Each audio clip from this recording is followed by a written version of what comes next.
낙원교회 성도 여러분, 현장 예배가 잠시 중단되어도 우리의 예배는 멈추지 않아야 합니다. 오늘 비대면으로 예배해야 하는 이 시간 가운데 마음과 뜻과 정성을 다하여 예배할 수 있도록, 그 어떤 예배보다 집중력을 발휘하여 예배드릴 수 있도록 기도로 예배를 준비해 주세요. 믿음의 가족들을 위해서도 함께 기도해 주세요. 홀로 예배하기 힘든 지체들과 연약한 성도들이 결코 하나님과 멀어지지 않도록, 영적으로 방황하지 않도록 이 시간 함께 기도합니다. 샬롬 샬롬 샬롬 샬롬 샬롬 샬롬 내니 두려워 말아라 나의 아들 나의 딸아 안심하라 샬롬 샬롬 샬롬 샬롬 샬롬 샬롬 나의 평안을 주노라 세상과는 다른 평안 두려워 말라 샬롬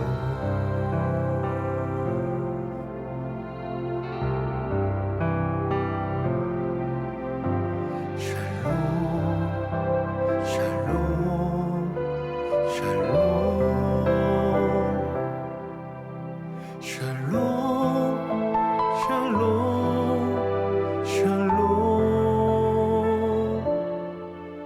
내니 두려워 말아라 나의 사랑 나의 이스라엘 안심하라 샬롬 샬롬 샬롬 샬롬 샬롬 샬롬 평강 있을지어다 아버지께서 날 보냄같이 나도 널 보내노라 샬롬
삼위의 하나님 사랑이 창조의 시작이 되었네 사람으로 지어진 우리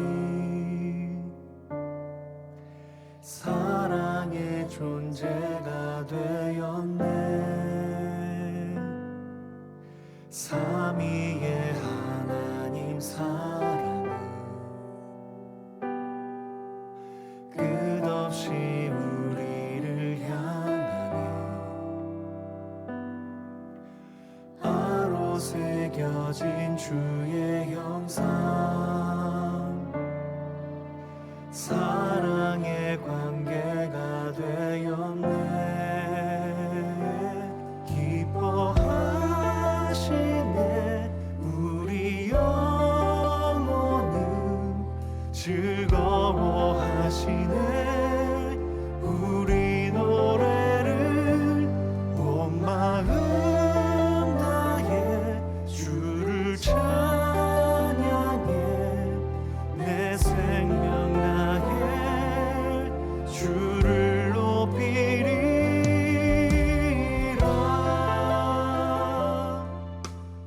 낙원교회 성도 여러분, 현장 예배가 잠시 중단되어도 우리의 예배는 멈추지 않아야 합니다. 오늘 비대면으로 예배해야 하는 이 시간 가운데 마음과 뜻과 정성을 다하여 예배할 수 있도록, 그 어떤 예배보다 집중력을 발휘하여 예배드릴 수 있도록 기도로 예배를 준비해 주세요. 믿음의 가족들을 위해서도 함께 기도해 주세요. 홀로 예배하기 힘든 지체들과 연약한 성도들이 결코 하나님과 멀어지지 않도록, 영적으로 방황하지 않도록 이 시간 함께 기도합니다. 삼위의 하나님 사랑은 끝없이 우리를 향하네. 바로 새겨진 주의 형상, 사랑의 관계가 되었네. 기뻐하시네 우리 영혼을, 즐거워하시네 우리 노래를. 온 마음 나의 주를 찬양해. 내 생명 다해 주를 높이리. 기뻐하시네 우리 영혼을, 즐거워하시네 우리 노래를. 온 마음 나의 주를 찬양해. 내 생명 다해 주를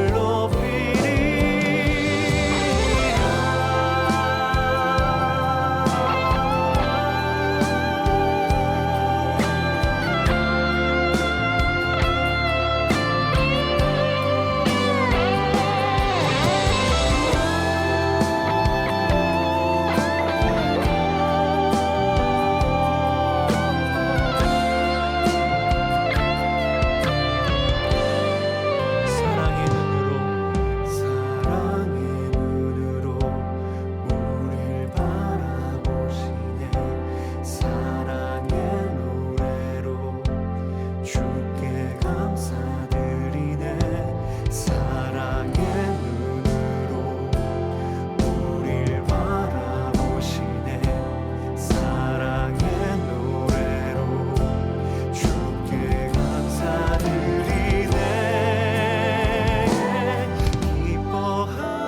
기뻐하시네 우리 영혼을, 즐거워하시네 우리 노래를. 온 마음 나의 주를 찬양해. 내 생명 다해 주를 높이리. 기뻐하시네 우리 영혼을, 즐거워하시네 우리 노래를. 온 마음 나의 주를 찬양해. 내 생명 다해 주를 높이리. 기뻐하시네 우리 영혼을, 즐거워하시네 우리 노래를. 온 마음 나의 주를 찬양해. 내 생명 다해 주를 높이리라.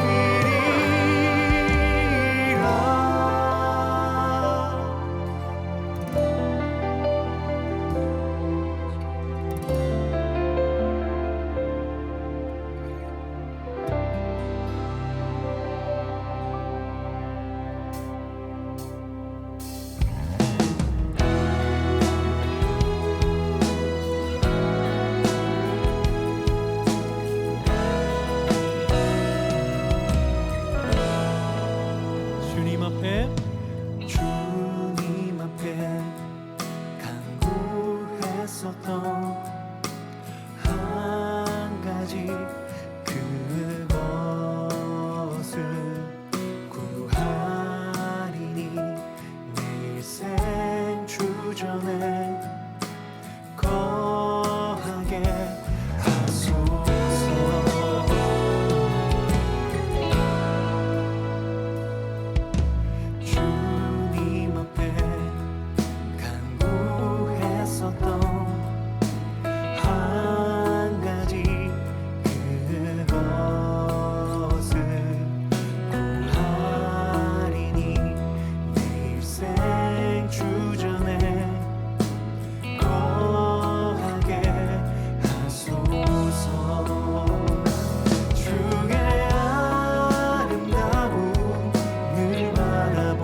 이 시간 마음을 정돈하시고 묵도하심으로 2021년 8월 1일 주일 예배 하나님께 드립니다.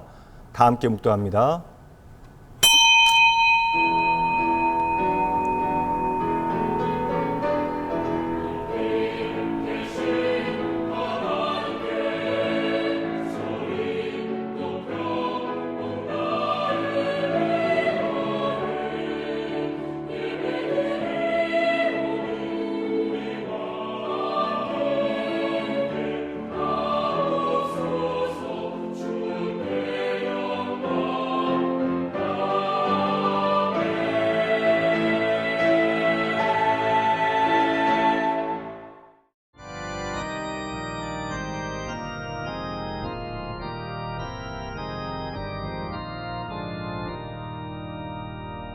면류관 벗어서 주 앞에 들이세 저 천사 기쁜 노래가 온 땅에 퍼지네 내 혼합 깨어서 주 찬송하여라 온 백성 죄를 속하신 만왕의 왕일세 면류관 벗어서 주 앞에 들이세 그 손과 몸의 상처가 영광 중 빛나네 하늘의 천사도 그 영광 보고서 고난의 신비할고자 늘 흥모하도다 면류관 벗어서 주 앞에 들이세 온 세상 전쟁 그치고 참평화 오겠네 주 보좌 앞에서 온 백성 엎드려 그 하늘 없는 영광을 늘 찬송합니다.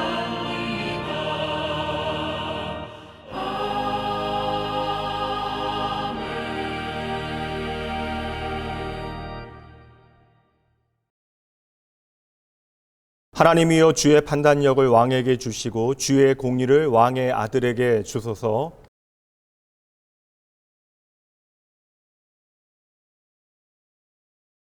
의로 말미암아 산들이 백성에게 평강을 주며 작은 산들도 그리 하리로다.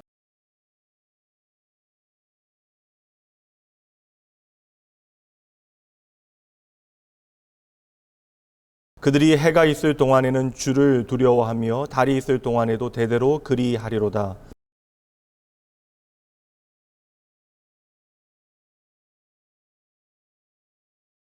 그의 날에 의인이 흥왕하여 평강의 풍성함이 달이 다할 때까지 이르리로다.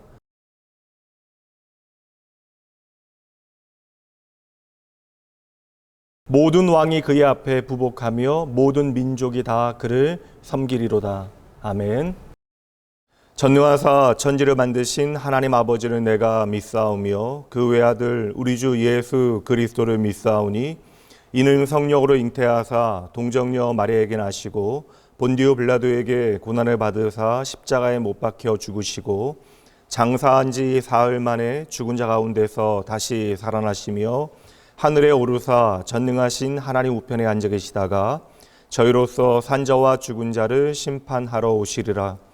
성령을 믿사오며 거룩한 공예와 성도가 서로 교통하는 것과 죄를 사하여 주시는 것과 몸이 다시 사는 것과 영원히 사는 것을 믿사옵나이다. 아멘.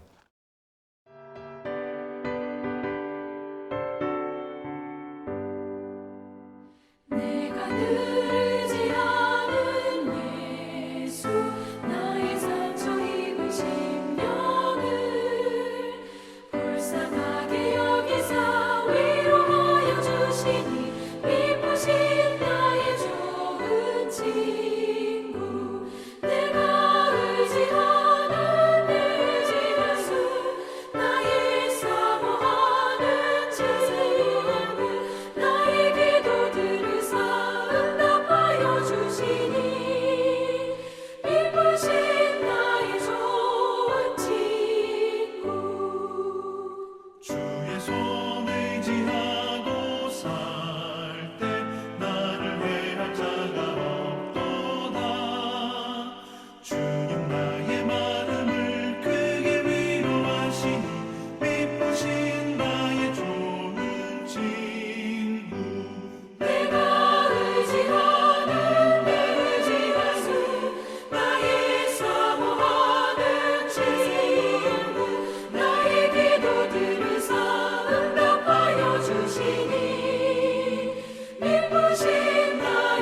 은혜가 풍성하신 하나님 아버지 감사합니다. 거룩한 주일을 맞이하여 하나님을 경배하고 예배드리오니 영광받아 주시옵시고, 거룩한 예배를 통해 깨끗한 심령으로 거듭나게 인도하여 주셔서 살아계신 하나님과 동행하는 은혜를 누리게 하여 주시옵소서. 지난 한 주간의 삶이 어떻게 지나갔는지 모를 정도로 나 자신만을 위하여 말씀과 기도와 예배를 멀리하여 싸우니 용서하여 주시옵소서. 알고도 지은 죄, 모르고 지은 죄 헤아릴 수 없을 정도이지만 이 시간 하나님의 크신 사랑으로 용서하여 주시고, 기도가 넘쳐나며 말씀이 살아있는 삶을 통하여 하나님이 얼마나 나를 사랑하시는지를 깨닫는 낙원의 성도들이 되게 하여 주시옵소서. 이 시간 모든 것을 잊고 하나님의 말씀으로 치유되는 은혜가 있게 인도하시고, 주님의 사랑으로 새롭게 변화되는 삶이 되게 하여 주시옵소서. 이 나라 이 민족도 주님의 사랑으로 하나 되기를 원합니다. 경제는 물론 국정 전반에 걸쳐 지켜주시고, 코로나19로 인하여 분열되고 소란스럽지만 서로 화합하게 하시고 위정자들에게 지혜를 주사 모든 국민이 안정을 되찾을 수 있도록 인도하여 주시옵소서. 북녘 땅에도 복음이 온전히 전파되어 복음으로 하나 되는 이 나라 이 민족 될 수 있도록 인도하여 주시옵소서. 또 환경과 공해로 인하여 우리가 살고 있는 지구가 몸살을 앓고 있사오니 우리 모두가 아끼고 여러 가지 문제들을 실천하여 이 땅도 치유되는 은혜를 주시옵소서. 작년부터 시작된 코로나19로 말미암아 우리 성도들 거룩한 주일에 함께 예배드리지 못하고 영적으로 매우 갈급한 상태입니다. 우리 삶의 지경이 좁혀지고 하나님을 향한 믿음도 소심하게 변해가고 있음을 이 시간 주님께 고백합니다. 자비의 하나님, 한 해의 시작이 엊그제 같은데 벌써 8월입니다. 장마도 지나가고 무더위가 기승을 부리고 있습니다. 더위로 인하여 무기력하고 해이해진 우리의 믿음도 강건하게 하시고 다시 새롭게 일어나 주님만을 바라보는 삶이 되기를 원합니다. 코로나19로 고생하고 마음을 조아리지만 이제는 백신 예방접종을 통하여 또 굳센 믿음을 통하여 질병을 이기는 은혜를 더하여 주시옵소서. 이 모든 것이 다 인생의 지나가는 과정이 오니 더 큰 어려움 당하지 않도록 빨리 지나가게 하시고 모든 질병과 어려움으로부터 해방되게 하여 주셔서 모든 예배와 모임들과 행사들이 활발하게 이루어져 흐트러진 마음들이 모이기에 힘쓰지 못한 습성이 사라지게 인도하여 주시옵소서. 믿음이 부족하여 의심하는 성도가 있다면 강권하시어 믿음을 새롭게 하시고 차가운 심령 위에 불같은 성령을 더하여 뜨겁게 하여 주시옵소서. 낭망한 믿음의 성도가 있다면 소망으로 충만케 하시어 살아가야 할 이유를 알게 하시고 질병과 물질로 힘들어하는 영혼이 있다면 주께서 온전케 하시고 넘치게 하시어 주님께 영광 돌리게 하여 주시옵소서. 코로나19로 말미암아 교회의 각 부서들이 기관들이 해야 할 일들을 다하지 못하고 있습니다. 마음껏 찬양 드리지 못하고 또 교육기관의 여름 성경학교도 못하고 봉사활동도 못하며 사랑의 교제도 나누지 못하고 이런 어려운 가운데 속히 제 몫을 감당할 수 있도록 코로나19가 종식되는 은혜가 있게 하여 주시옵소서. 원로 목사님과 사모님 강건할 수 있도록 은혜 내려주시고 모든 교육자들이 열심을 내며 하나님께 충성하여 하늘나라에 많은 상급이 쌓여질 수 있도록 인도하여 주시옵소서. 모든 성도들의 가정에 말씀과 사랑이 넘쳐날 수 있도록 인도하여 주시고 식구들이 건강할 수 있도록 인도하시고 경제적으로 어려움 당하지 않도록 보호해 주시며 믿지 않는 식구들이 주님의 품으로 돌아오는 역사도 있게 인도하여 주시옵소서. 오늘도 말씀으로 우리를 양육하시는 목사님, 성령으로 충만하게 하시고 영육간의 강건함으로 채워주셔서 목사님을 통하여 신령한 축복의 말씀이 선포되게 하시고 그 말씀에 우리 성도들의 영혼이 변화되고 회복되며 치유되어서 세상에서 생활할 때 주님의 사랑이 넘쳐나는 삶, 은혜가 넘쳐나는 삶이 될 수 있도록 인도하여 주시옵소서. 교회 각 기관과 재직들과 섬기는 손길들을 위하여 큰 은혜 내려주시고 환난으로 인하여 우리 교회의 사역과 성도들의 신앙생활이 위축되지 않게 하시며 주어진 상황 속에서 최선을 다하여 하나님께 영광 올려드릴 수 있는 담대함을 허락하여 주시옵소서. 이 시간 항상 저희들의 마음과 생각을 지키시고 평강의 길로 인도하시는 살아계신 예수님의 이름으로 기도드립니다. 아멘.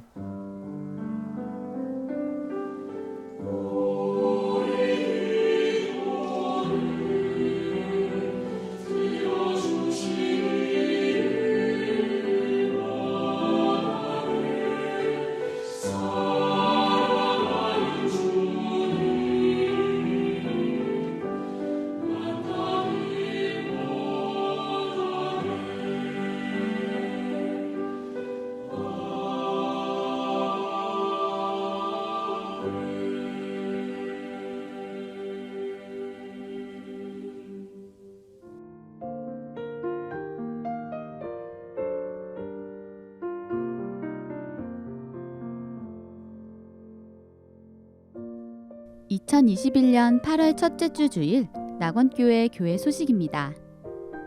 할렐루야! 오늘 주일 현장 예배와 온라인 예배로 함께 하신 여러분 모두를 주님의 이름으로 환영합니다. 예배 안내 드립니다. 정부 방역 지침에 따라 오늘 예배는 현장 예배와 온라인 예배로 드립니다. 예배는 9시, 11시, 1시 3부로 나누어 드리며 온라인 예배는 시간에 맞추어 예배 영상이 송출됩니다. 주중 새벽 예배와 수요 예배, 금요 예배는 온라인으로 예배합니다. 현장 예배는 가정에서 홀로 예배하기 어려운 성도님을 우선으로 신청을 받으며 주일 오후 2시 30분에 신청받습니다. 무지개 가족 새벽 예배가 8월 7일 토요일 새벽 6시에 있습니다. 예배는 온라인으로 드립니다. 저녁 30분 말씀 읽기와 10분 기도를 위해 문자가 발송됩니다. 우리의 시선을 하나님의 말씀에 두어 흔들리지 않는 성도의 삶을 살아내셔야 합니다. 가정에서 예배드리는 여러분의 모습을 사진이나 영상으로 담아 보내주세요. 비록 함께 예배하지는 못하지만 같은 시간, 같은 마음으로 예배하는 모습을 교역자 카톡으로 보내주세요. 오늘은 싸워야 할 때입니다. 라는 주제로 말씀이 선포됩니다.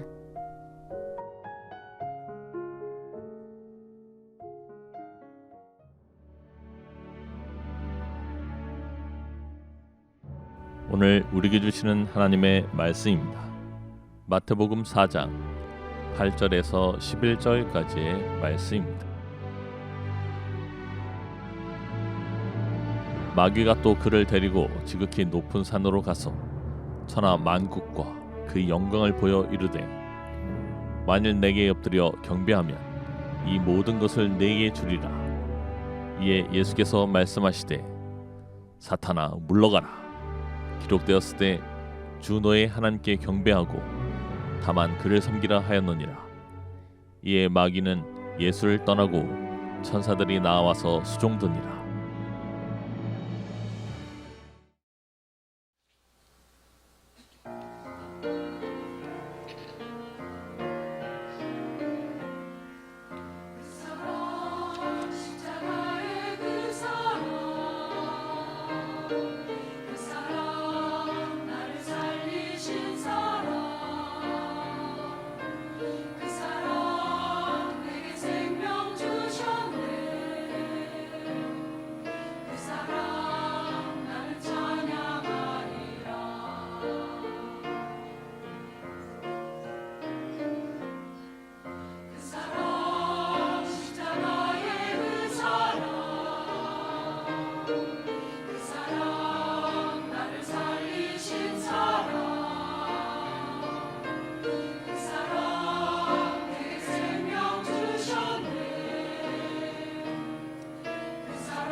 할렐루야. 오늘도 변함없이 저와 여러분 불러주신 하나님의 그 크신 은혜에 믿음으로 응답하여 이 예배의 자리, 은혜의 자리로 나오신 여러분 모두를 주님의 이름으로 환영하고 축복합니다.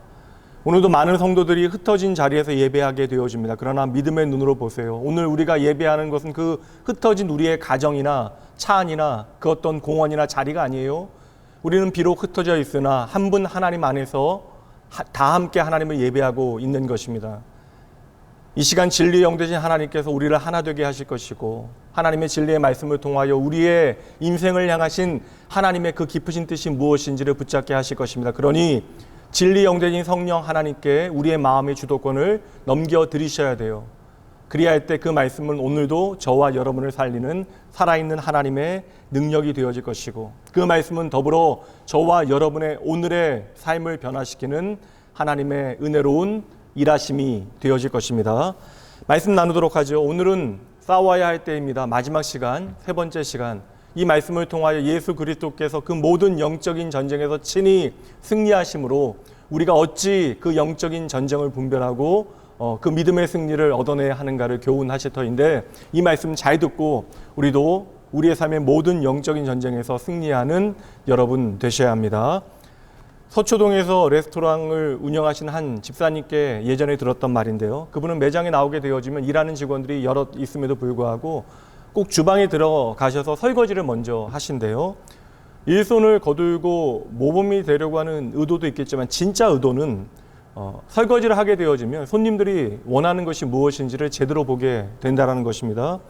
그러니까 설거지를 하면서 비워진 접시를 보면서 손님들이 좋아하는 것과 그렇지 않은 것을 알게 되어지고 그것을 바탕으로 새로운 메뉴를 결정하게 된다 말씀하셨는데 참 지혜로운 주인 같아요. 눈이 보배라고 하는 말이 있습니다. 눈이 보배라고 하는 것은 시력이 좋다, 시력이 2.0이다. 그것을 우리에게 말하는 것이 아니죠. 눈이 보배라고 하는 것은 우리가 꼭 보아야 하는 것을 제대로 본다라고 하는 의미가 될 것이에요. 5년 전에 결혼한 부부가 있는데 남편은 해외 출장이 잦은 그러한 집사님이십니다. 그런데 갓난 아기 육아가 참으로 힘든 그 아내 되시는 집사님께서 언제나 그 남편 짐을 세심하게 챙겨주신대요. 그러니까 영양제부터 속옷까지 나이별로 잘 구분하여 잘 챙겨주신다고 그렇게 세심하게 챙겨준다고 자랑을 하시는데 어느 날 그 짐을 챙기는 아내를 보면서 그 남자분이 남편 되시는 그 형제님이 이렇게 말했대요. 당신의 손이 너무나 귀하다. 당신의 손이 내게 너무나 귀하다. 이거 사실 어떤 드라마에 나오는 대사보다 더 멋진 말이잖아요. 그러니까 손재주가 있다, 손이 참 빠르다 그런 칭찬을 우리가 들어봤어도 손이 귀하다라고 하는 칭찬을 들어본 적은 저는 없거든요. 그래서 그러한 아름다운 칭찬을 듣게 되어진 아내가 이렇게 말했답니다. 내 손이 귀하게 쓰임받을 수 있도록 해준 당신의 눈이 더 귀하다. 이 부분은 시인이 되어져야 하죠. 근데 여러분 너무 시샘하거나 너무 여러분 마음에 불편하게 받아들이지 마세요. 이 부부도 자주 싸운다라고 이야기하셨습니다.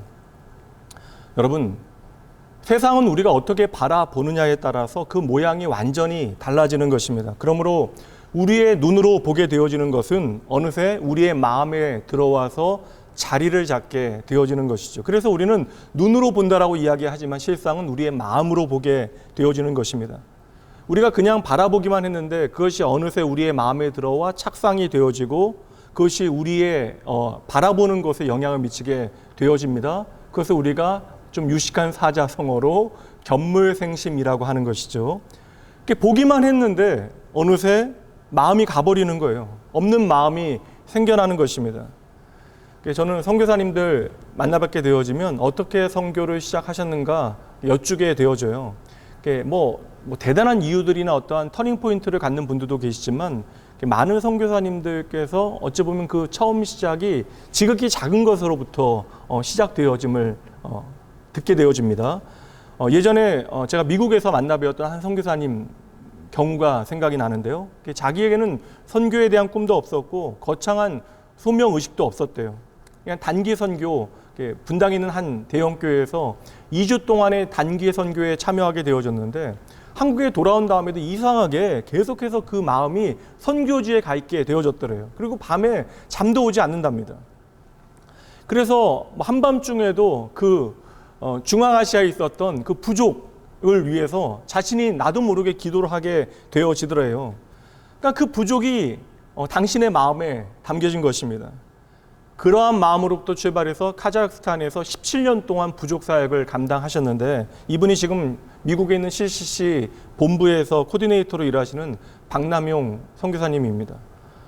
이렇게 우리가 바라보게 되어지는 것은요, 그냥 보는 것으로 끝나지 않고 어느새 우리의 마음에 와서 담겨지는 것이죠. 그래서 우리가 날마다 무엇을 집중하여 바라보느냐, 이것은 너무나 중요한 문제가 되어지는 것입니다. 이제 오늘 본문의 말씀으로 들어와 보면 사단은 예수님을 시험하기 위해서 이제 마지막 시험을, 도전을 던지게 되어져요. 여러분, 집중하셔야 되는 것은 이 싸움의 본질이 무엇이냐. 예수님께서 이 싸움을 허용하신 이유는 저와 여러분을 위해서요. 사실 이 싸움의 결과는 뻔하게 결정나 있는 것입니다. 그럼에도 불구하고 예수님께서 이 영적인 도전과 사탄의 시험을 허용하신 이유는 이 싸움의 본질이 무엇인지를 우리에게 보여주시고 그 승리의 비결이 무엇인지를 우리에게 알려주시기 위함입니다. 이전에 두 번째 시험에서 성전의 가장 높은 꼭대기로 예수님을 데리고 이끌었던 사단은 이제는 가장 높은 산의 정상에 예수님을 세우게 되어져요. 사탄은 참 높은 곳을 좋아합니다. 다시 한번 말씀 보도록 하죠. 8절입니다. 마귀가 또 그를 데리고 지극히 높은 산으로 가서 천하 만국과 그 영광을 보여. 사탄이 영적 전쟁을 통하여 우리가 하나님을 더 이상 예배하지 아니하고 자신을 바라보고 세상을 의지하게 하기 위하여 어떠한 일을 먼저 하고 있습니까? 눈으로 먼저 세상을 보게 하는 거예요. 이 세상의 천하 만국의 영광이 무엇인지를 보여주는 것이죠. 그렇다면 여러분, 세상의 모든 영광과 그 아름다움을 보여주는 이유가 무엇이겠습니까? 말씀드린 그대로 우리가 본 것이 우리의 마음에 담기게 되어지기 때문이죠. 그런데 여러분, 이제 첫 번째 원리 먼저 보도록 할게요. 그런데 오늘 주님께서는 그 눈에 보이는 것에 전혀 미동도 하지 않아요. 반응도 하지 아니하십니다. 여기서 우리는 중요한 이 영적 전쟁의 첫 번째 승리의 원리를 발견하게 되어집니다. 제가 우리가 바라본 것이, 우리가 본 것이 우리의 마음에 담겨진다라고 말씀드렸는데, 이보다 더 강력한 원리는 우리는 우리의 마음에 담겨져 있는 것으로 세상을 바라본다라는 것입니다. 다시 말하면 마음에 없는 것은 우리의 눈에 전혀 보이지 않는다라는 거예요. 반대로 마음이 있으면 그냥 지나갈 수 있는 것도 보이기 시작하는 것이죠. 평생 주식 한번 하지 않았던 한 집사님께서 어느 회사의 주식을 조금 구입하셨대요. 그랬더니 경제에 전혀 관심이 없었는데 경제 뉴스 듣기 시작했고, 신문 봐도 경제 섹션 보지 않았는데 자신도 모르게 경제 섹션의 그 지표들을 보기 시작하셨대요. 그리고 전혀 나와 상관없었던 그 회사에 대한 기사가 조금만 실려도 그렇게 내 눈에 먼저 들어오게 되셨답니다. 왜 그래요? 그 회사가 나의 마음에 담기게 되어지니까 내게 보이는 것은 다른 것이 아니라 내 마음에 담겨져 있는 그 회사에 대한 것들이 내 눈에 들어오기 시작한 것입니다. 결혼 정년기에 교회 안의 여자 청년들이 항상 저에게 하는 말은 믿음의 형제 만나고 싶다고 기도를 부탁해요. 정말 수천 번 들은 소리입니다. 아름다운 일이잖아요. 내가 믿음의 형제를 만나기 원합니다. 근데 여러분, 믿음의 형제는 어디에 제일 많아요? 교회 안에 제일 많잖아요. 그러면 그 믿음의 형제를 교회 안에서 좀 우선 바라봐야 되는데, 기도해 봐야 되는데, 근데 항상 자매들이 하는 말이 아니래요. 여기는 없대요. 왜 그렇습니까? 교회 형제들이 자기 마음에 담겨지지 않으니까 그들을 봐도 전혀 보이지 않는 것입니다. 어느 날 에덴 동산에 홀로 있었던 하와에게 슬며시 사단이 뱀의 모습으로 찾아와 아주 교묘하고 달콤한 목소리로 말합니다. 저 과일 먹기만 하면 너의 눈이 밝아져서 하나님과 같이 되어질 것이다. 그때 성경은 그 순간에 하와의 마음을 이렇게 설명합니다. 창세기 3장 6절. 여자가 그 나무를 본즉 먹음직도 하고 보암직도 하고 지혜롭게 할 만큼 탐스럽게도 한 나무인지라. 여러분, 이 나무를 사탄이 지난밤에 갑자기 몰래 심어 놓은 것이 아니잖아요. 원래부터 이 자리 동산 중앙에 하나님께서 심어 두신 것입니다. 우리가 흔히 선악과라고 부르는 이 나무 결코 나쁜 나무 아닙니다. 창조주 하나님과 피조물인 우리 사이의 경계, 하나님의 형상대로 창조되어져서 하나님과 친밀히 교제할 수 있는 우리가 그럼에도 불구하고 창조주 하나님을 기억하고 하나님을 예배하게 만드는 축복의 상징이 되어지는 것이 바로 선악과예요. 이 선악과를 통하여 우리는 내가 누구인가를 깨닫게 되어지는 것입니다. 항상 봐오던 나무라고요. 그런데 갑자기 그 나무가 먹음직도 하고 보암직도 하고 탐스럽게 보였다라는 것이죠. 전에는 봐도 그만 보지 않아도 그만이었던 그 나무가 하와의 마음에 담겨지기 시작하니 전혀 새롭게 보여진 것입니다. 계속 바라보고 싶어졌고 계속 탐하여 먹고 싶어진 것이에요. 참 신기하잖아요. 사물을 바라보는 눈은 렌즈예요. 다른 기능은 없습니다. 그런데 어떤 사람은 같은 것을 보고도 아름답다라고 이야기하고요. 어떤 사람은 그렇지 않다라고 말합니다. 그렇다면 이 차이는 눈의 기능의 차이 아니잖아요. 결국 눈의 기능의 차이가 아니라 사물을 다르게 느끼는 것은 바로 우리의 마음의 문제인 것입니다. 귀는 듣는 기관이에요. 다른 기능은 없어요. 새가 울고 있습니다. 그런데 오늘은 새가 노래한다라고 이야기하고 내일은 새가 운다라고 이야기합니다. 똑같이 들어도 다르게 들리는 것은 결국 귀 때문이 아니라 우리의 마음 때문인 것이죠.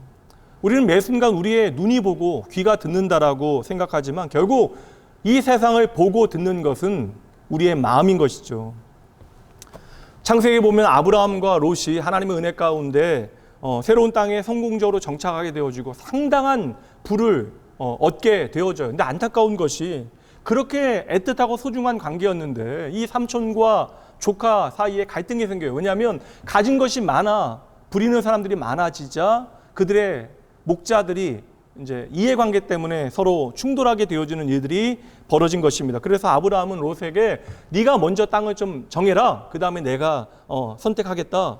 그때 롯이 거절하지 아니하고 소돔과 고모라를 바라보면서 이렇게 말합니다. 여호와의 동산과 같다. 그리고 소돔을 선택해. 그런데 성경은 이어서 말씀합니다. 소돔은 여호와 앞에 악하니라. 소돔과 고모라는 결코 여호와의 동산이 아닙니다. 도리어 하나님께서 악하다 말씀하신 땅. 그런데 그 땅이요. 롯이 욕심을 가지고 바라보게 되어지고 그 땅이 내 마음에 착상되어지니까 하나님께서 악하다 말씀하신 그 땅이 여호와의 동산과 같이 보여지는 거예요. 롯의 눈이 달라진 것이 아닙니다. 그의 마음이 달라진 것이죠. 이제 마음에 새롭게 담겨진 것이 나에게 선명하게 보이기 시작하는 것입니다. 정말 무서운 사실은 무엇이에요? 하나님께서는 악하다 하신 그 땅을 그는 뭐라고 이야기합니까? 여호와의 동산과 같다. 여러분, 거짓된 신앙 고백을 하게 되어진 거예요. 이것이 사탄의 속임수입니다. 그렇다면 오늘 말씀에 주님께서는 이 천하 만국과 그 세상의 모든 영광을 보셨는데 왜 어떠한 반응도 하지 아니하십니까? 어떻게 그러하실 수 있습니까? 단순해요. 지금 주님의 마음에는 이 세상이 담겨진 것이 아닙니다. 주님의 마음에는 바로 하나님의 나라가 가득 담겨져 있었기 때문에 그러한 것이죠. 그래서 주님의 마음에는 이 땅의 영광과 제한되어진 아름다움이 아니라 지금 하나님의 나라의 영원한 영광을 가득 채우고 바라보고 계시는 것입니다. 그래서 이 하나님 아버지의 마음을 가지고 이 땅에 오신 예수님께서는 제 아무리 세상의 영광과 아름다움을 보여주고 들려줘도 그분은 이 세상을 바라볼 때 이 땅은 고침받아야 되는, 반드시 회복되어져야 하는 신음하는 땅이 되어지는 거예요. 마귀의 관계, 달콤한 속임수는 결코 우리에게 세상의 아름다움과 영광을 주는 것이 목적이 아닙니다. 결코 우리에게 좋은 것 주지 아니합니다. 사탄이 오늘 우리에게 던져놓는 마지막 시험의 핵심은 무엇입니까? 바로 이것이에요. 너의 눈에 세상이 보이기 시작하고 그 세상의 영광과 만족이 너의 마음에 가득 채워지면 그것이 바로 나를 경배하는 것이다. 하와가 범죄한 것은 선악을 알게 하는 그 나무의 열매를 먹은 순간이 아니에요. 그것을 마음에 담고 그것을 갖고자 하는 눈으로 바라보기 시작할 때 이미 시작되어진 것입니다. 롯의 범죄는 소돔에 들어가서 시작되어진 것이 아니에요. 하나님께서 악하다 칭하신 그 땅을 내가 아름답다 말하고 마음에 담고 바라보기 시작할 때 이미 시작되어진 것이죠. 여러분, 이 첫 번째 원리 기억하셔야 돼요. 오늘 우리의 마음에 담겨진 것으로 우리는 세상을 바라보기 시작하는 것입니다. 그렇다면 오늘 마음에 담겨진 것이 무엇인지를 여러분 잘 보셔야 돼요. 그 마음에 오늘 나의 시선이 따라가고요. 오늘 나의 선택이 결정나게 되어지는 것입니다. 이제 두 번째 원리로 넘어가 보도록 할게요. 주님께서는 이 마지막 사탄의 유혹에 대하여 무엇이라고 말씀하시는가? 이어지는 10절 말씀 보도록 하죠. 사단아 물러가라. 기록되었으되 주 너의 하나님께 경배하고 다만 그를 섬기라. 오늘 이 말씀에서 우리는 두 번째 승리의 비결, 그 원칙을 발견하게 되어지는데요.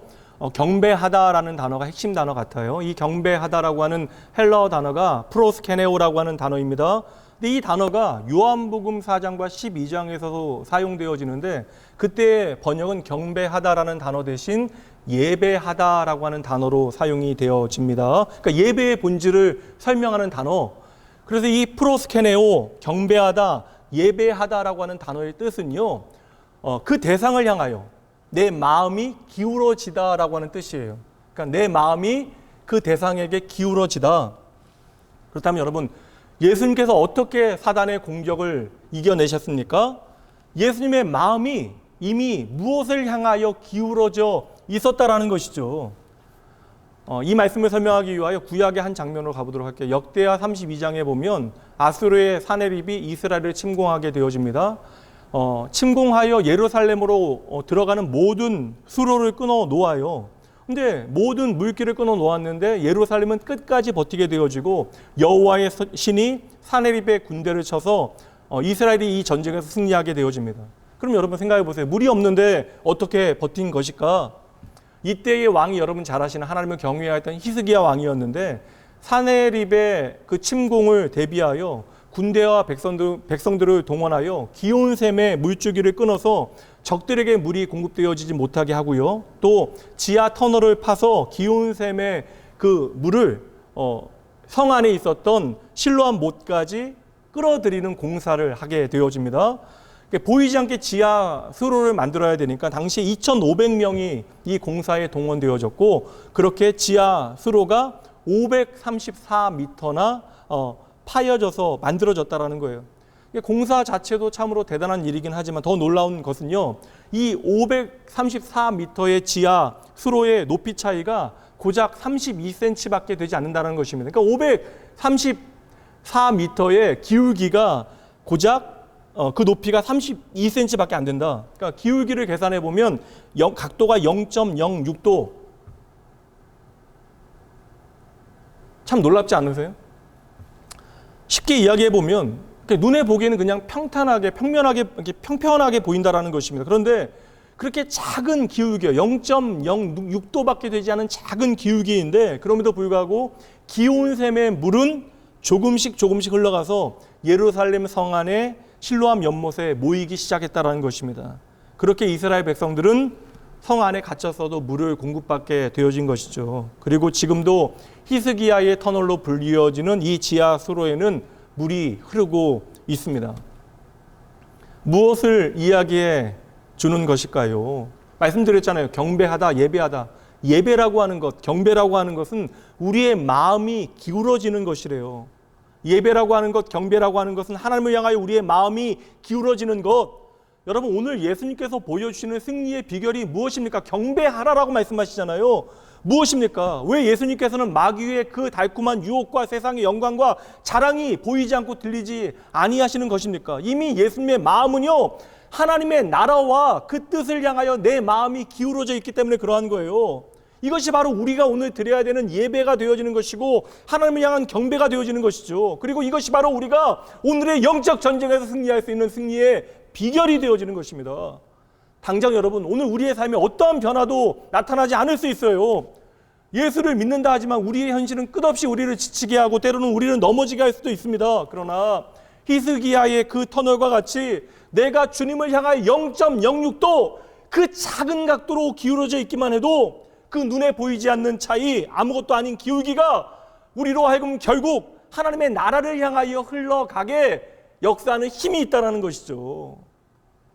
여러분, 그것이 아무것도 아닌 것처럼 보인다 할지라도 결국 그 물은요, 0.06도의 그 각도를 거슬러 올라 반대로 흘러갈 수 없는 것입니다.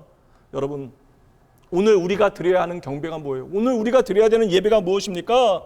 마귀가 오늘 우리의 삶에 달콤하게 던져놓고 있는 그 모든 유혹, 세상의 자랑, 명예, 아름다움에 대한 갈망과 욕망, 이겨낼 수 있는 비결이 여기 있다는 거예요. 그 비결이 바로 경배인데 이 경배, 다시 말해서 오늘 우리의 예배는 오늘 나의 마음이 하나님을 향하여 기울어져 있는 것, 그렇게 우리가 조금씩 우리의 마음이 하나님을 향하여 기울기 시작했더니 어느새 우리의 마음 전체가 하나님 앞에 송두리째 가버린 것이죠. 이것이 바로 오늘 우리가 드릴 예배가 되어지는 것입니다. 여러분 생각해 보세요. 우리가 하나님을 향하여 예배하고 있다, 하나님께서 예배를 받으신다라고 말하고 있지만 결국 이 예배라고 하는 것은 우리의 마음이 하나님께로 흘러가게 하는 것이에요. 그리하여 우리를 받아주신 하나님의 은혜를 우리로 누리게 하시는 것이죠. 그러니 여러분 언제나 말씀드려요. 예배는요, 하나님이 아니라 우리에게 유익입니다. 예배 잘 들으셔야 돼요. 오늘 이 예배에 함께 하시는 여러분, 이 세상에서 우리의 많은 분주함, 우리의 마음의 염려와 걱정 때문에 내 마음의 기울기가 하나님을 향하여 가지 않고 경제가 어렵다라고 해서 내 마음의 기울기가 물질만을 향하게 되어지면 여러분 그것이 아무리 미세하고 작다 할지라도 우리의 마음 전부가 그 돈에게 흘러가 버린다라는 거예요. 그 돈 때문에 우리는 하나님을 예배하지 못하게 되어지는 것입니다. 참된 생명을 알기 위하여 예수님을 찾아왔던 경건했던 부자 청년, 결국 예수님을 따르지 못하고 슬퍼하며 돌아갑니다. 왜요?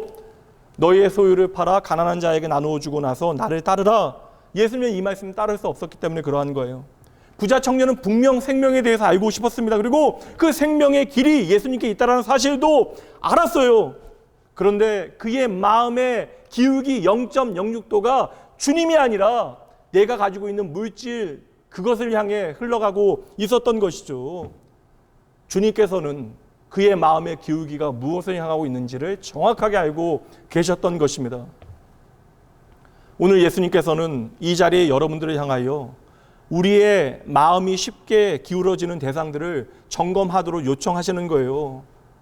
오늘 우리가 결코 내가 포기할 수 없다라고 하는 그것들 확인하도록 주님께서는 말씀하시는 것입니다. 사탄의 영적 공격과 유혹은요, 내가 가장 소중하게 여기는 그것, 내가 가장 약한 그것으로부터 시작되어지는 것입니다. 하나님만 사랑하겠다라고 말했던 우리들, 하나님만을 예배하겠다라고 했던 우리의 마음이 어느새 하나님으로부터 살짝 다른 곳으로 기울어진 것입니다. 우리는 여전히 하나님을 예배하고 있고 하나님을 경배하고 있고 하나님을 찬양하고 있는 것처럼 보여지는데 오늘 부자 청년처럼 내 자신도 나의 마음을 놓치고 있는지도 모르는 것입니다.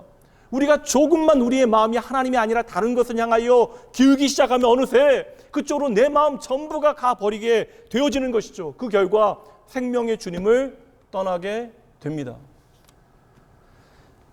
그 언젠가는 하나님과 나 사이에 아무것도 다른 장애물이 없었잖아요. 그렇게 순수했던 것이 우리의 마음이었습니다. 그런데 우리의 마음에 사랑하는 아들이 들어오게 되어지고 내 행복의 기준이 주님이 아니라 물질이 되어진 것이죠. 그리고 하나님을 향하였던 우리의 순수했던 마음들을 그것들이 좀먹기 시작하는 것입니다. 여러분 오해하지 마세요. 내 아들이 문제가 아닙니다. 그 물질이 문제가 아니에요. 그것들을 향하여 기울어진 내 마음이 문제인 것입니다. 그러니 하나님을 향한 나의 예배가 회복되어지지 않는 것이죠. 어느새 사단의 속임수에 속아서 우리가 우리의 삶에 예배하는 삶을 놓치게 되어진 거예요. 그래서 부자 청년의 마음의 기울기를 아시고 주님께서는 말씀하신 것입니다. 물질을 팔라라는 것이 본질이 아니에요. 물질을 향하여 기울어진 너의 마음을 나에게 돌리라. 주님께서는 촉구하시는 것이죠. 왜 믿음의 조상이었던 아브라함에게 그 인생의 거의 끝자락에 독자 이삭을 바치라 말씀하실까요? 말도 안 되는 명령입니다.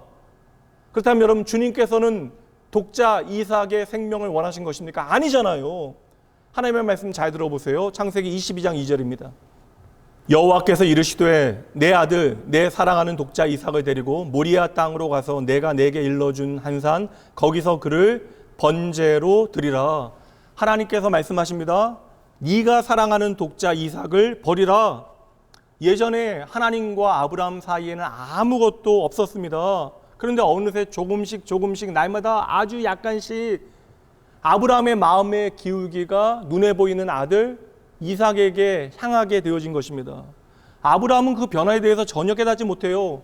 그의 가정이 깨어지고 상처 입게 되어지는데도 전혀 그것을 알지 못합니다. 그리고 하나님의 약속보다 어느새 눈에 보이는 독자 이삭에게 나의 미래를 걸게 되어졌던 것이죠. 그러니 여러분 이삭을 바치라라고 하시는 하나님의 말씀은 너희의 마음이 이삭을 향하여 기울어져 있는데 어느새 너와 나 사이에 끼어든 내 마음이 기울어진 이삭에게서 다시 너는 나에게 돌아와야만 한다. 하나님께서 말씀해 주시는 것이죠.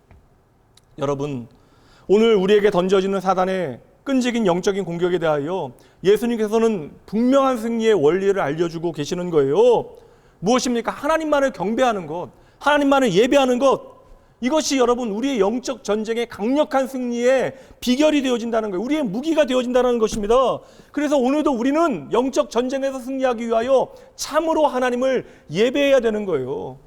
이 예배는 무엇이에요? 세상을 향하여 기울어졌던 우리의 마음을 다시 하나님께 돌리는 시간이 바로 이 예배의 시간입니다. 우리가 있어야 되는 제자리, 내가 있어야 하는 그 자리로 돌아가는 것이 예배가 되어지는 것이죠. 하나님을 향하여 방향을 돌리고 하나님을 향하여 내 마음이 기울어지는 시간이 예배, 결국 우리의 마음 전부를 송두리째 하나님 앞에 드리는 시간이 바로 참된 예배의 시간이 되어지는 것입니다. 그럼 여러분 어떠한 일이 벌어져요? 그렇게 우리의 마음 전부를 드리게 되어지면 여러분 퇴근하고 집에 왔는데 아무도 없어요. 너무나 허기져서 그냥 라면 2개 후딱 끓여서 그냥 배불리 먹었습니다. 만족스러워요. 그냥 배에 두드리며 그렇게 앉아 있었더니 아내가 내가 가장 좋아하는 고기가 추가되어진 갈비탕을 포장해 왔습니다. 그리고 그냥 정성스럽게 차려줘요. 여러분 드시겠습니까? 못 먹죠. 왜요? 이미 내 배는 다른 것으로 가득 차 버렸기 때문입니다. 그러니까 다른 거 가져와도 아무 소용이 없는 거예요. 내가 아무리 좋아하는 것이 내게 주어져도 소용이 없는 것입니다. 사탄은 지금 세상의 모든 영광과 만족을 예수님께 가져온 것이에요. 그러나 예수님께서는 이미 하나님 나라로 가득 배불러 버리신 것입니다. 그러니 예수님께 세상에 그 어떤 영광과 아름다움이 눈에 들어오시겠어요? 우리가 하나님을 예배한다고요. 그렇게 하나님을 향해 우리의 마음 전부가 가버리게 되어집니다. 하나님으로 먹고 예수님으로 우리가 배부르게 되어진 거예요. 이게 예배입니다. 그렇다면 여러분, 그때 우리가 세상의 만족과 세상의 자랑 그 영광으로 우리의 시선이 가겠습니까? 여러분, 이미 예수님으로 먹고 하나님으로 배부른 우리에게 세상의 영광과 만족이 눈에 들어올 턱이 있겠냐라는 거예요. 하나도 안 보이고 하나도 안 들리는 것이 정상입니다. 왜냐하면 이미 우리는 하나님으로 가득 채워졌거든요. 왜냐하면 이미 우리는 하나님 나라의 영광을 바라보고 있는 것입니다. 이게 뭐예요, 여러분? 이게 뭐예요? 예배. 그러니 이 시간 예배의 영광과 기쁨과 그 능력이 무엇인지를 아셔야 돼요. 예배는 하나님으로 가득 채워지고 하나님만으로 만족하는 시간.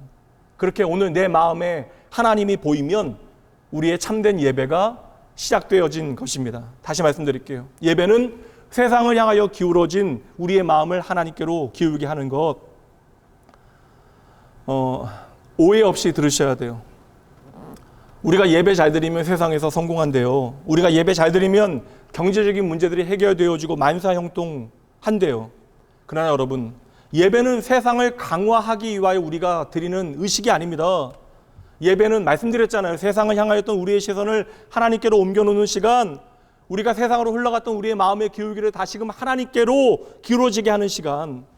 그래서 이 예배는 우리의 삶에 하나님이 전부가 되어지는 시간인데, 세상을 향하여 우리의 시선과 마음을 더 기울게 하기 위하여 우리가 예배한다면 우리는 예배의 가장 중요한 본질을 놓치게 되어지는 것이죠. 물론 여러분, 우리가 날마다 기도하는 대로 하나님께서는 우리의 일용할 양식에도 관심을 두고 계세요. 우리의 모든 필요를 다 아십니다. 여러분, 어제도 오늘도 내일도 우리는 하나님의 은혜로 살아가는 인생이에요. 그러나 예배는 오늘 우리 가운데 세상의 만족과 영광을 가득 채우는 그 수단이 아니라 끊임없이 그 세상의 것들을 향하여 가는 우리의 마음을 막아서서 하나님께로 돌리는 시간이 바로 예배의 시간이 되어지는 것이죠. 그러니 여러분, 이 예배는 다시 말씀드립니다. 하나님 한 분만으로 배부르게 되어지는 시간이 이 예배. 그러므로 우리가 이 예배를 통하여 하나님으로 가득 우리를 채우게 되어지면 먹고 마시고 살아가는 다른 것들은 하나님께서 책임지시는 거예요. 우리가 그것에 매일 필요가 없는 것입니다. 염려하지 않는 거예요. 이것이 바로 성경이 말씀하는 복음. 예수님만으로 충분한 삶, 주는 나의 목자시니 내게 부족함이 없습니다. 예수님만으로 행복한 것이 바로 복음. 이것이 바로 세상에 알 수 없고 누릴 수 없는 기쁨입니다. 우리가 예수님으로 가득 채워질 때, 우리의 마음이 하나님을 향하여 기울게 되어질 때, 우리의 삶에 꼭 필요한 일용할 모든 것들, 하나님의 백성답게 살아가는데 모든 필요한 것들은 아버지 하나님께서 책임지심을 여러분 믿으시면 되는 거예요. 그러기에 다시 말씀드립니다. 세상을 향하여 기울어진 마음을 더 기울어지게 하는 것이 예배가 아니에요. 그러면 여러분, 세상에서 잘못되면 하나님 예배하지 못해요. 하나님 떠나가게 되어집니다. 비진리의 마음을 빼앗기게 되어져요. 그러니 예배는 세상의 것들을 강화하고 더 얻기 위한 수단이 아닙니다. 예배는 그 기울어졌던 모든 것을 다시금 아버지께로 회복하게 하는 것. 그래서 내 마음의 소원까지도 하나님께 옮겨놓는 것이 예배입니다. 이제 마지막 세 번째 원리 살펴보도록 하죠. 끝까지 집중하셔야 됩니다. 마지막 세 번째 원리는 마음이 흘러간 곳이 오늘 나의 현실이 되어진다는 것입니다.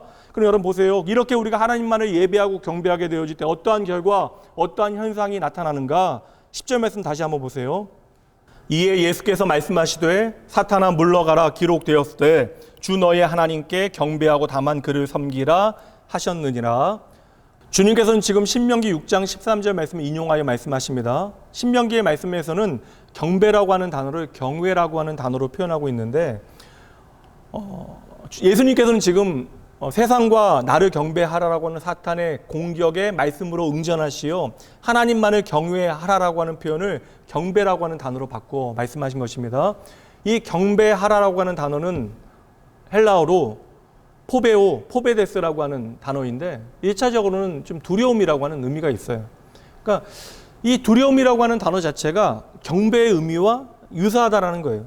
말씀드렸죠. 경배라고 하는 것, 예배라고 하는 것은 내 마음이 하나님을 향하여 기울어지는 것. 근데 보세요 여러분, 내 마음이 하나님께로 기울어져서 내 마음이 하나님께 가게 되어지면 우리는 점점 하나님이 어떠한 분이신가를 알게 되어지는 거예요. 그렇게 우리가 하나님이 어떠한 분이신가를 알게 되어지면 점점 더 하나님을 경외하게 되는 거예요. 왜요? 하나님이 얼마나 크신 분인가를 깨닫게 되어지는 것이죠. 그렇게 하나님을 경배, 예배하는 것, 그렇게 내 마음이 세상이 아니라 하나님께로 온통 가버리게 되어지면 바로 그곳의 현실이 오늘 나의 현실이 되어지는 것입니다. 사도행전 10장 말씀에 보면 한 이방인이 등장합니다. 이 사람은 100명의 부하를 거느린 로마의 장교, 이름은 고넬료라고 하는 사람인데요. 10장 2절 말씀에 보면 고넬료는 경건하였고 온 집안이 하나님을 경외했다라고 말씀하고 있는데, 이 경건이라고 하는 헬라어 원문의 뜻이 하나님을 예배하다라고 하는 뜻이에요. 그러니까 하나님을 향한 간절함이 지금 고넬료로 하여금 베드로를 불러서 하나님의 말씀을 듣고 싶다라고 하는 열정으로 가득 차게 만든 것이죠. 그래서 베드로가 고넬료 앞에 서게 되어진 것입니다. 근데 바로 그때에 고넬료가 베드로의 발 앞에 넙죽 엎드려서 절을 하며 이렇게 말하는 거예요. 우리가 지금 하나님 앞에 서 있습니다. 로마의 백부장이 식민지의 백성, 그것도 어부 출신의 초라한 베드로에게 절하는 모습을 한번 상상해 보세요. 세상적으로 이야기하면 말도 안 되는 일이 벌어지고 있는 거예요. 게다가 베드로에게 절하면서 하는 말이 뭐예요? 지금 내가 하나님 앞에 서 있다라고 말합니다. 어떠한 의미예요? 고넬료는 지금 인간 베드로 앞에 엎드린 것이 아니죠. 말씀드렸죠. 예배라고 하는 것은 엎드리다, 내 마음이 기울어지다. 지금 하나님으로 내 마음이 가득 채워진 고넬료는 그래서 인간적인 어떠한 신분이나 위치나 베드로의 눈에 보이는 초라한 모습이 전혀 중요한 것이 아니라는 거예요. 이제 베드로를 통하여 내게 전하여질 하나님의 말씀 앞에서 고넬료는 이미 엎드려진 것입니다. 여러분, 이것이 참된 예배자의 모습이죠. 그래서 그 말씀 앞에서 고넬료는 지금 고백하고 있는 거예요. 내가 하나님 앞에 서 있습니다. 이 표현을 히브리식으로 직역하면 하나님의 얼굴 앞에 내가 있다라고 하는 뜻이에요. 다시 말하면 지금 고넬료는 베드로 앞에 있는 것이 아니라 그를 통하여 선포되어지는 하나님의 말씀 까닭에 하나님의 얼굴을 보고 있다라는 것이에요. 여러분, 이것이 바로 현장성입니다. 이것이 바로 코람데오, 하나님 앞에서 하나님을 향하여 내 마음이 완전히 기울어져 버린 고넬료, 온통 하나님으로 가득 채워진 고넬료는 지금 하나님의 임재 앞에 서 있는 것이에요. 하나님과 함께하는 것입니다. 크신 하나님을 바라보기에 경외하는 것이에요. 그렇게 하나님을 향하여 내 마음이 기울어지게 되어지니 하나님이 어떠한 분이신가를 내가 알게 되어지고, 그렇게 내 마음이 하나님을 향하게 되어지니 내 삶의 현장이 지금 하나님께서 임재하시는 거예요. 아멘. 오늘 우리의 마음이 하나님께 기울었습니다. 조금씩 우리의 마음이 하나님을 향하여 가기 시작해요. 그렇게 온통 우리의 마음이 하나님을 향하게 되어지는 것이죠. 그때 우리의 삶에 어떠한 일이 벌어져야 합니까? 어떠한 일이 벌어져요? 우리는 하나님의 임재 앞에서, 코람데오 하나님 앞에서 우리의 삶을 살아가게 되어지는 거예요. 이 땅을 살아가면서도 우리는 하나님과의 동행을 풍성하게 경험합니다. 우리는 이 땅을 살아가면서도 하나님의 나라를 살아가게 되어지는 것이에요. 우리를 통하여 임하여지는 하나님의 나라를 우리는 눈으로 보게 되어지는 것이죠. 예전에는 이 땅의 모든 것을 내가 홀로 주고 힘겨워했는데 눈에 보이는 이 땅의 것들에 내 마음 전부 쏟아붓고 우리는 그렇게 정신없게 살아왔는데 내 마음이 하나님을 참으로 예배함으로 하나님께 향하게 되어지니 그렇게 내 마음을 드렸던 하나님께서 어느새 내 삶의 현장에 함께하고 계시는 것을 우리가 보게 되어지는 거예요. 바로 이 시간 이 자리 Here and Now 나와 함께 하시는 하나님, 그렇게 내 삶은 하나님의 임재가 가득한 자리가 되어지는 것입니다. 내 삶에 하나님 없는 공간과 시간이 사라지는 것이에요. 왜 지금 고넬료가 엎드려 있습니까? 고넬료가 지금 하나님 앞에 서 있다라는 증거예요. 이것이 바로 하나님을 경외하는 삶, 하나님을 참으로 예배하는 삶이 되어지는 것이에요. 이제 고넬료에게 그의 삶은 하나님의 동행의 현장, 바로 하나님과 함께하는 하나님의 임재의 현장이 오늘의 고넬료의 현실이 되어진 것입니다. 그러기에 오늘 이 시간 우리가 드리는 이 예배, 하나님께서 나와 함께 하신다라고 하는 임마누엘을 고백하는 자리가 되셔야 돼요. 여러분 지금 이 시간 흩어져서 예배하는 것이 아닙니다. 여러분은 지금 한 분 하나님 앞에서 하나님만을 예배하고 있는 것이에요. 그러므로 여러분도 고넬료와 똑같이 하나님 앞에 엎드려 고백하셔야 돼요. 내가 지금 하나님 앞에 서 있습니다. 내가 지금 이곳에서 하나님의 얼굴을 보고 있습니다.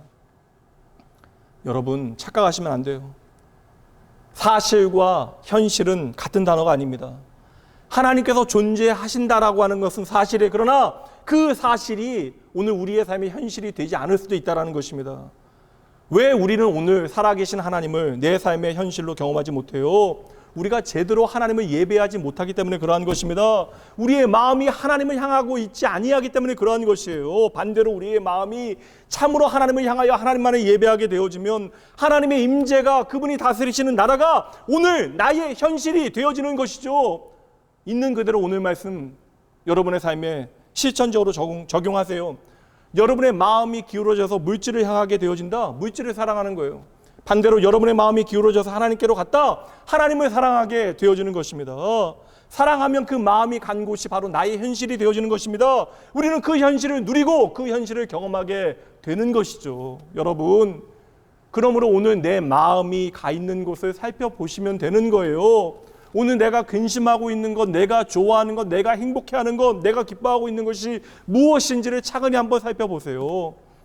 오늘 내 마음이 가버린 곳이 바로 나의 현실이 되어지는 것입니다.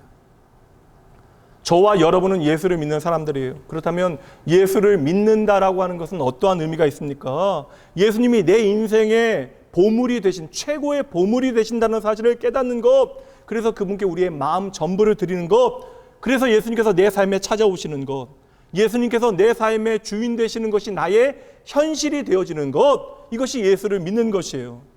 예수님의 비유 가운데 밭에서 보물을 발견한 농부가 자신의 모든 소유를 팔아 그 밭을 사게 되어집니다. 그때 내 모든 소유를 팔면서 한숨 쉬고 걱정하고 염려하고 자기 팔자 이야기하겠습니까? 아니잖아요. 내 모든 것을 팔아서 이제 내가 얻게 되어질 보물의 가치를 깨닫게 되어진 사람은 모든 것을 내어놓으면서 더 많이 행복해지는 것입니다. 오늘 내가 포기하는 현실이, 슬픔이 나의 현실이 되어지는 것이 아니라 예수를 얻은 그 행복이 나의 진짜 현실이 되어지는 것이죠. 이게 예수 믿는 거예요. 예수를 믿는다라는 것은 예수님께서 오늘 내 삶의 현실이 되어지신다라는 것입니다. 오늘 여러분의 삶에 말할 수 없는 근심과 힘겨움, 염려가 여러분의 현실이 되어지고 있습니까? 그렇다면 이 예배를 통해 여러분의 변함없는 현실이 되시는 분이 바로 예수님이심을 다시 한번 붙잡으셔야 돼요. 예수님은 오늘도 여러분의 삶에 최고의 보물이 되어 주십니다. 그렇게 보물 되신 예수님을 나의 현실 가운데 호흡하는 사람, 그렇게 생명 되신 예수님을 나의 현실이 되어지게 하는 교회는 음부의 권세, 세상의 어떠한 만족도 결코 넘어뜨릴 수 없는 것이죠. 이제 말씀 마칠게요. 요사이 군대에 자녀를 보내신 부모님들 여럿 계시는데 어떠세요, 여러분? 저는 길 다니면서 군인들 잘 안 보이거든요. 여러분들 눈에는 군인들만 들어오시잖아요. 서울에 계신 여러분들의 마음은 언제나 부대를 향하게 되어집니다. 그리고 그곳에서 들려오는 소식에 예민해져요. 어떻게 여러분들은 유격훈련 기간을 하시고 혹한기 훈련을 하시고 진지공사 기간을 아십니까? 국방부에 아는 분들 계세요? 군대에 그렇게 관심이 많으셨습니까? 왜요? 그곳에 내 사랑하는 자녀가 있기 때문에, 그래서 그곳의 소식이 오늘 나의 소식이 되어지는 것, 거리가 문제가 아닙니다. 마음이 가버리게 되어지면 그 마음이 가 있는 곳의 현실이 오늘 나의 현실이 되어지는 거예요. 그렇게 하나님께로 내 마음이 가게 되어지면 하나님의 소식이 나의 소식이 되어지고, 하나님의 나라가 내 나라가 되어지고, 하나님의 마음이 내 마음이 되어지는 거예요. 그래서 그 나라와 그의 의를 구하는 것이 내게 기쁨이 되어지고 만족이 되어지고 행복이 되어지는 것, 그러한 사람들은 언제나 말하게 되어집니다. 예수 믿는 맛 난다. 여러분, 이거잖아요. 이거. 이 코로나 때문에, 팬데믹 때문에 예수 믿는 맛을 잃어버린다면 여러분, 그건 문제예요.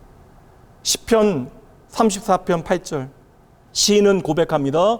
너희는 여호와의 선하심을 맛보아 알지어다. 여호와를 경외하는 자, 하나님 아버지를 참으로 예배하는 자는 하나님의 선하심을 나의 현실 가운데 맛보아 알게 되어집니다. 오늘 여러분이 드리는 이 예배, 그저 단지 영적인 전쟁의 승리의 비결만으로 그치지 아니합니다. 첫 번째, 이 예배를 통하여 우리의 마음이 하나님을 향하게 되어져요. 두 번째, 그분을 내 삶에 담아내게 되어집니다. 세 번째, 그분이 계신 하나님의 나라는 그때에 나의 현실이 되어지는 것이죠. 바로 그때 우리는 하나님의 선하심을 맛보아 알게 되는 것입니다. 사랑하는 나온교회 성도 여러분, 사탄은 끊임없이 우리를 이 땅에 묶어 놓으려 할 것입니다. 그러나 우리는 이 땅에 매이기 위하여 오늘 존재하는 것이 아니에요. 기억하세요, 여러분. 우리는 예수 그리스도의 죽으심과 부활을 통하여 이미 하늘의 메인 존재. 여러분 기억하세요. 예수 그리스도를 우리가 제대로 믿게 되어지면 세상의 어떤 것도 우리를 결코 묶어 놓을 수 없다라는 것입니다. 이것이 예수 믿는 자의 만사 형통입니다. 부유해도 가난해도, 조금 잘나도 조금 못나도, 조금 잘생겨도 못생겨도, 건강해도 건강하지 못해도 우리는 더 이상 그것들에 매일 필요가 없다라는 거예요. 심지어 죽음조차도 우리를 이 땅에 메어 놓을 수 없습니다. 왜요? 우리는 이미 예수라고 하는 보물을 소유하였기 때문입니다. 이 땅을 호령하며 음부의 권세에 매이지 아니하고 세상이 감당치 못하는 하나님의 백성으로 살아갈 수 있는 방법, 바로 예수님을 소유하는 그것에 있는 것이에요. 그러니 여러분, 오늘도 참으로 하나님 예배하셔야 됩니다. 그분만을 경외하셔야 돼요. 경배하셔야 합니다. 오늘도 주님은 우리의 삶의 임마누엘 하시어 세상의 모든 유혹과 시험 가운데 여러분과 함께 동행하시고 여러분을 격려하시고 함께 그 싸움을 싸워 주십니다. 오늘 주님의 말씀이 오늘의 나의 모든 현실을 이겨내는 최고의 소망 되어지길 주님의 이름으로 축복합니다. 이 시간 함께 찬양하죠.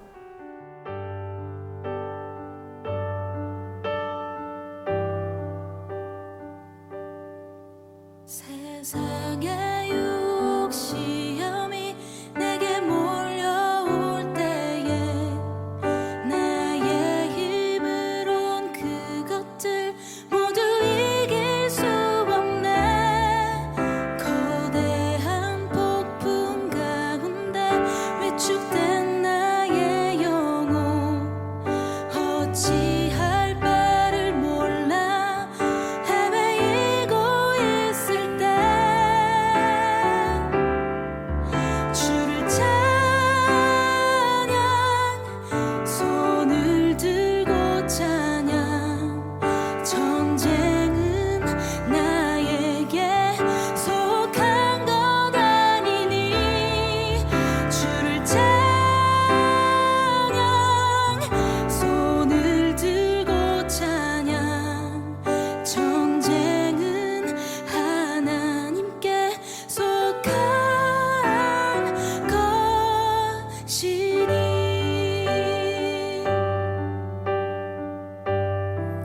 거짓과 속임수로 가득 찬 세상에서 어디로 갈지 몰라 머뭇거리고 있네. 공중의 권세 잡은 자 지금도 우리들은 실패와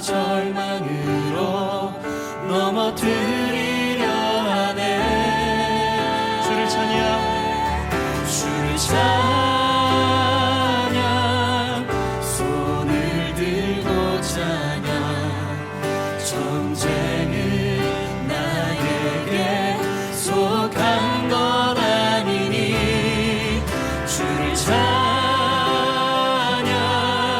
손을 들고 찬양 전쟁은 하나님께 속한 것이니 주위를 둘러보면 아무도 없는 듯 믿음의 눈을 들면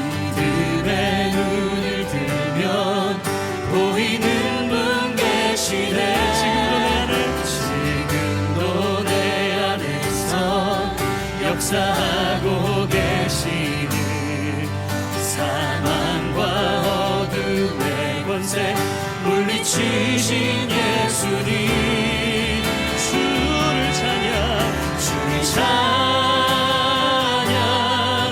손을 들고 찬양 전쟁은 나에게 속한 것 아니니 주를 찬양 손을 들고 찬양 전쟁은 하나님께 속한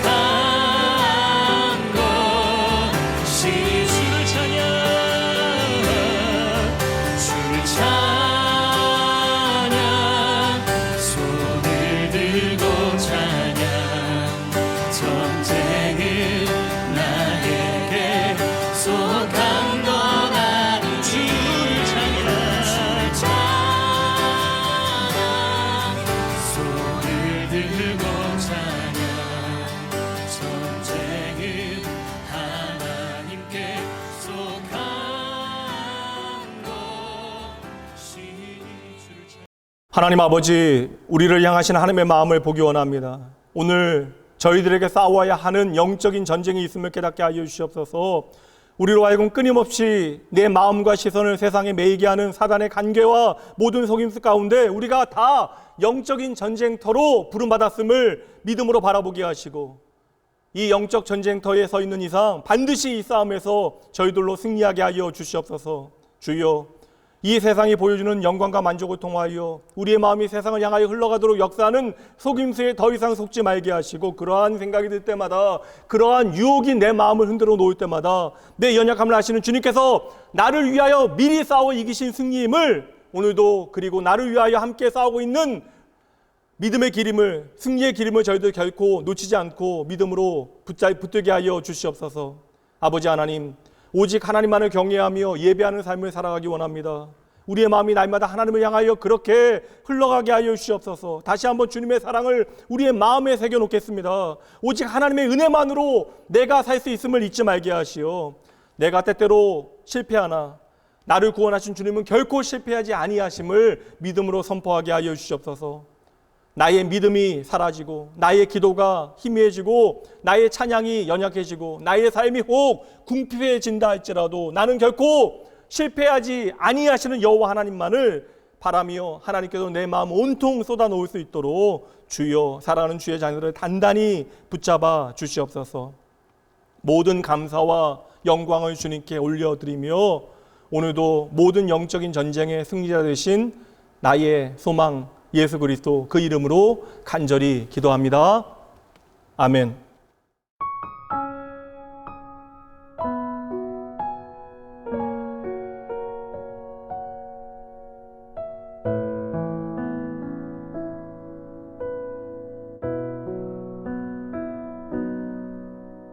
주님과 함께하는 이 고요한 시간, 주님의 보좌 앞에 내 마음을 쏟네. 모든 것 아시는 주님께 감출 것 없네. 내 맘과 정성 다해 주 바라나이다.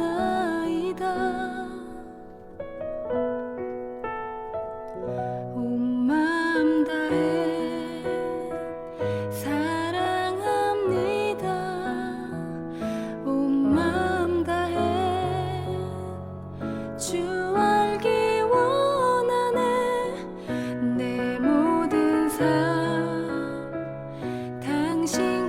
거다시니 주만 섬기리 온 마음 다해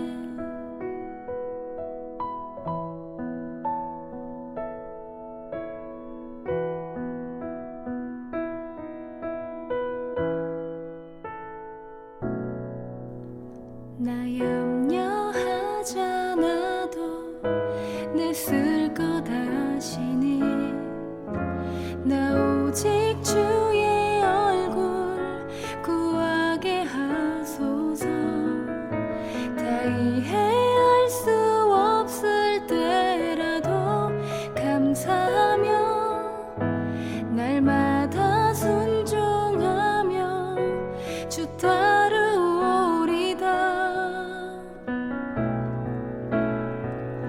온 마음 다해 사랑합니다 온 마음 다해 주 알기 원하네 내 모든 삶 당신 것이니 주만 섬기리 온 마음 다해 온 마음 다해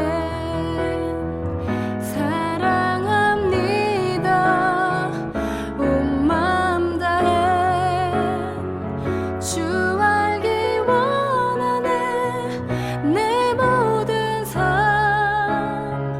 당신 것이니 주만 섬기리 온 마음 다해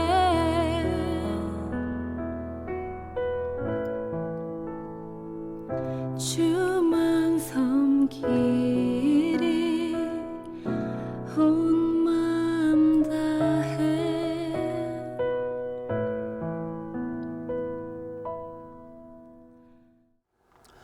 하나님 아버지, 감사합니다. 이 시간 믿음으로 드려진 모든 예물 위에 주님께서 함께 하시고 이들이 주님을 향하여 드리는 그 고백대로 이들의 삶에 임재하시어 주인 되어 주시옵소서. 하나님을 향한 예배가 결코 사랑하는 주의 자녀들의 삶에 그치지 말게 하시고 이들의 삶에 예수 그리스도만이 최고의 선물임을 깨닫게 하시어 세상의 어떠한 자랑보다 주님 얻는 것을 기뻐하게 하여 주시옵소서. 주님으로 말미암아 저희들에게 주어진 모든 것들을 누릴 때마다 아버지의 마음 배우게 하시어 그 아버지의 마음이 우리의 삶의 모든 것들을 통하여 증거되게 하여 주시옵소서. 아버지요, 주여, 오늘 저희에게 주신 모든 은혜와 믿음의 결단들이 내가 살아가는 삶의 자리에 생명의 풍성함으로 나타나게 하여 주시옵소서. 아버지, 주의 자녀들을 단단히 붙들어 주시옵소서. 늘 우리의 삶을 통하여 함께 하시고 돌보아 주시는 우리의 생명 되신 예수님 이름으로 축복하며 간절히 기도합니다. 아멘. 평화 하나님의 평강이 당신의 삶에 넘쳐나기를 평화 하나님의 평강이 당신의 삶에 가득하기를 축복합니다.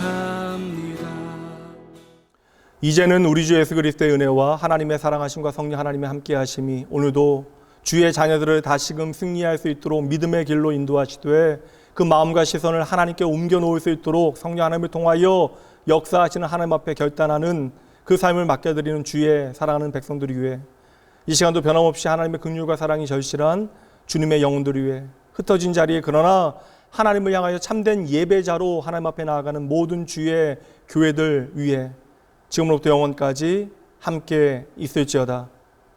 아멘.